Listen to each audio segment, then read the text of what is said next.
Se você já estudou números complexos, provavelmente você vai lembrar que o número desse tipo ele é composto por duas partes, que a gente chama de real e imaginária. Só que existe uma outra maneira de você representar o número complexo, que é a chamada forma polar. Nesta nova forma, o número ele precisa de sua magnitude e de um ângulo. E aí, além de facilitar o seu trabalho em equações que envolvem produto, quociente e até mesmo potenciação de números complexos, essa nova representação ela aparece em vários ramos da física. Então assim, nosso objetivo neste vídeo é mostrar como é que você pode sair da forma usual para a forma polar de um número complexo. Então se você tem interesse em aprimorar os seus conhecimentos em números complexos, fica até o fim deste vídeo.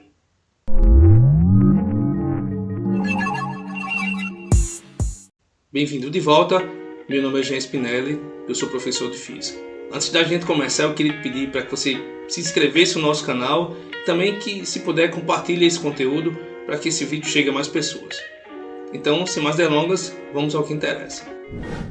Veja, para que a gente possa compreender o que é um número complexo, vou considerar a seguinte situação. Uma função quadrática igual a zero. E suponho que eu esteja interessado em descobrir os valores de x que satisfaçam esta relação. Para fazer isso, eu vou precisar da fórmula de Bhaskara, aquela nossa conhecida de muito tempo, que diz que os valores de x são dados por menos b, mais ou menos raiz de b quadrado, menos 4, vezes a, vezes c, sobre 2a.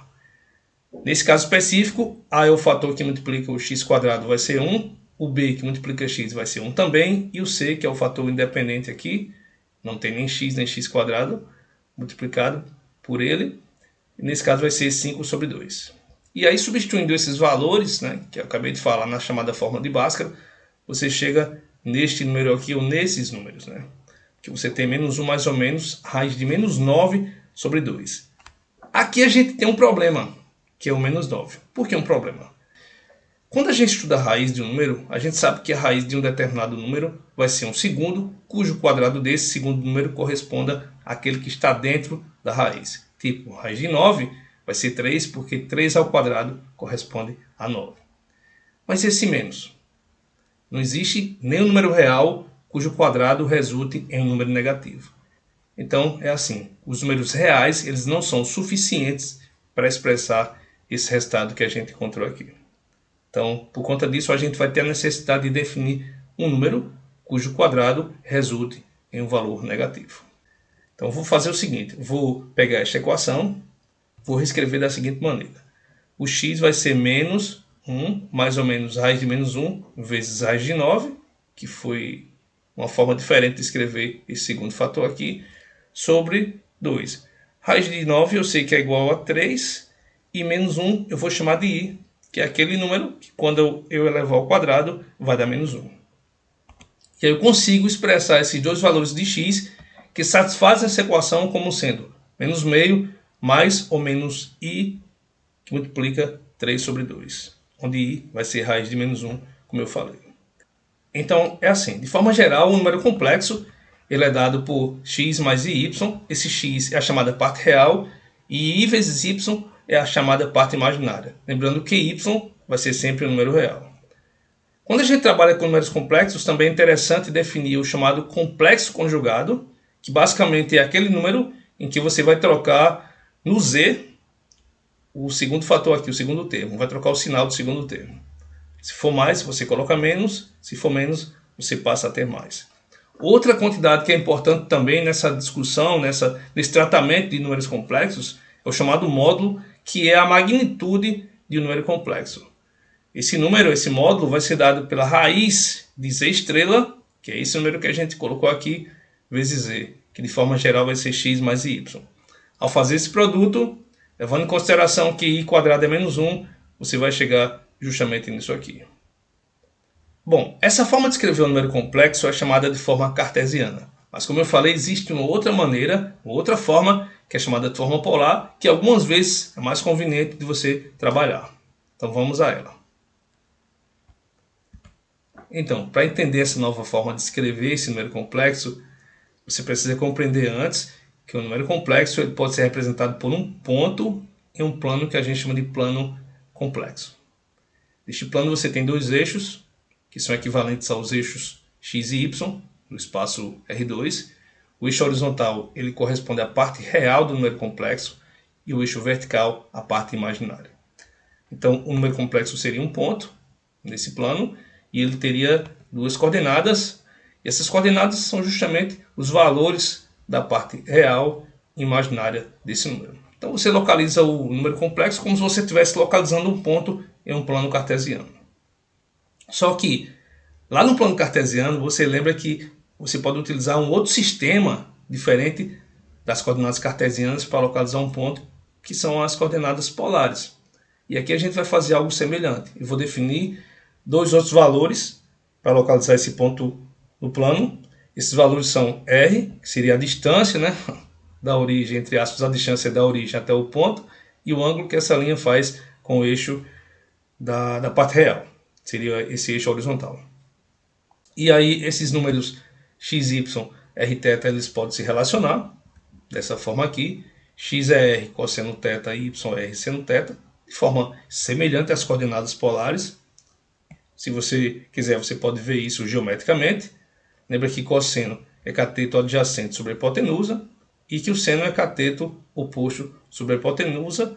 E daí você vai encontrar essas duas expressões. Posso também fazer o inverso. Posso escrever r θ em função de x e y. Essas equações, essas relações, elas podem ser obtidas de duas maneiras. Elas podem ser encontradas diretamente aqui, nessas duas primeiras. Se você manipular, você pode chegar nessas outras duas. Ou simplesmente você olha para o plano e faz isso geometricamente. Lembra do teorema de Pitágoras, onde a hipotenusa é a raiz da soma dos quadrados dos catetos e que a tangente vai ser o cateto oposto sobre o cateto adjacente. Muito bem. E aí é o seguinte, para você colocar o número na forma polar, você vai ter que substituir essas relações na expressão que a gente colocou a forma geral de z, que é esta aqui. Esta que a gente tinha mostrado. Então você vai colocar no lugar de x, r cosseno. No lugar do y você vai colocar r seno. Perceba que o r vai ficar em evidência. E você vai ter uma soma do tipo cosseno de θ mais i seno θ que multiplica r. E agora se você usa o fato que a exponencial de iθ é cosseno de θ mais i seno θ, essa formulazinha aqui é chamada de fórmula de Euler, você vai conseguir mostrar que o número complexo z vai ser r exponencial de iθ. Porque justamente aquele termo que eu falei, que multiplicaria o r, ou que multiplica o r, é a exponencial de iθ. Já no caso do complexo conjugado, que tem o sinal menos, você ficaria com r cosseno menos i seno, que é a exponencial negativa. Por isso que eu já coloquei aqui a expressão do complexo conjugado de z. E aí se você multiplica z com z estrela e toma a raiz, você vai ter o chamado módulo desse número, que é justamente o r. Como é fácil de ver, as exponenciais vão embora, porque vai ficar a exponencial positiva vezes a exponencial negativa. Você mantém a base, somos expoentes, vai dar exponencial de zero, que é 1. Portanto, o módulo do número complexo vai ser igual a r. Agora, para a gente entender como é que eu posso passar da forma cartesiana para a forma polar, que é essa nova forma que a gente acabou de ver, eu vou considerar um número específico. Então a gente vai resolver o seguinte problema. Escreva z, que é igual a menos 1 menos i, na forma polar. Então aqui é dado um número na forma cartesiana. Dá para a gente identificar quem é x e quem é y. E a partir disso eu posso calcular o r e o θ segundo as equações que eu acabei de colocar. E a gente vai para as relações, para o r, que é x² mais y². E aí você vai ter 1 mais 1 dentro da raiz, o que vai resultar em r igual a raiz de 2. Para encontrar o ângulo, você vai usar a expressão que a gente colocou também, tangente θ é igual a y sobre x. E aí substituindo esses valores que você tem aqui, já identificou, você encontra que a tangente de θ vai ser igual a 1. Ou seja, θ é o ângulo cuja tangente é igual a 1.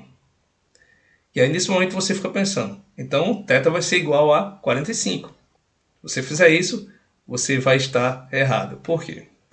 Porque se liga aqui, ó, o x é menos 1, y igual a menos 1 também. Então no plano cartesiano, ou no plano complexo, na verdade, esse número está no quarto quadrante. Aquele pontinho Z, que é o número complexo menos 1 menos i, ele vai se encontrar no quarto quadrante.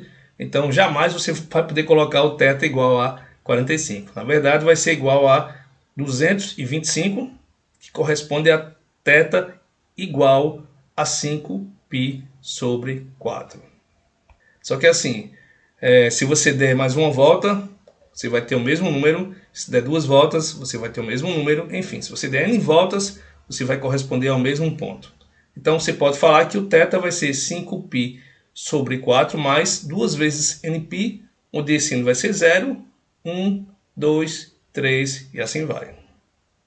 Aqui eu coloquei 2 e 3, mas na verdade seria 1, 2 e 3.